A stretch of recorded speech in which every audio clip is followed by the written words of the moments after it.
और अगर मान लो तुम्हें पता ही नहीं कि तुम्हें अपनी स्क्रिप्ट में कौन सा साउंड इफेक्ट लगेगा। भाई अगर जिसको भी अपने यूट्यूब वीडियोस के लिए अपने रील के लिए साउंड इफेक्ट्स चाहिए और वो बहुत ज्यादा परेशान हो जाता है, उसे साउंड इफेक्ट्स नहीं मिलता। तो आज तुम्हें मैं एक नहीं, दो नहीं, तीन तीन वेबसाइट बताऊंगा जिसपे तुम्हें बहुत अच्छे अच्छे साउंड इफेक्ट्स, म्यूजिक बहुत अच्छे अच्छे मिल जाएंगे और तुम्हारे पे कॉपीराइट भी नहीं होगा। चलो बताता हूँ। देखो भाई, सबसे पहले तो है ये, मैं आपको दिखाता हूँ। सबसे पहले है ये mindstant.com। ठीक है, यहाँ पे तुम कोई सा भी देख लो तो तुम्हें दिख जाएगा।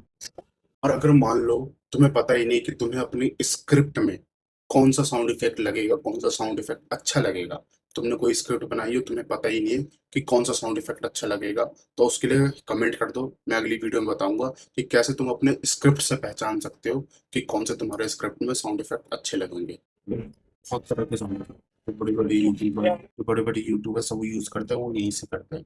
और दूसरा मैं तुम्हें बताता हूँ, यूट्यूब पे आ जाओ। अगर तुम्हारे यूट्यूब पे चैनल है तो उसके यूट्यूब में, यहाँ पे यूट्यूब लाइब्रेरी होगा, तुम्हें ऑडियो लाइब्रेरी दिखेगा। इस ऑडियो लाइब्रेरी में तुम्हें म्यूजिक मिल जाएंगे बहुत सारे। ठीक है, तुम चाहो तो सुन सकते हो म्यूजिक। साउंड इफेक्ट्स भी यहाँ पे तुम्हें बहुत सारे मिल जाएंगे, साउंड इफेक्ट्स। ठीक है, इसके बाद अगर तुम्हें ये भी कम पड़ रहा है तो यहाँ पे आ जाओ तुम पिक्साबे पे। पिक्साबे पे आ जाओ। पिक्साबे तुम्हें कुछ ऐसा दिखेगा, यहाँ पे तुम्हें बहुत सारी चीज मिल जाएंगी, photo, illustration, vector, videos, music. Music पे आ जाओ, तुम्हें म्यूजिक मिल जाएंगे बहुत सारे। साउंड इफेक्ट्स पे आ जाओ, साउंड इफेक्ट्स तुम्हें बहुत सारे मिल जाएंगे यहाँ पे, तो यहाँ से तुम ले सकते हो। और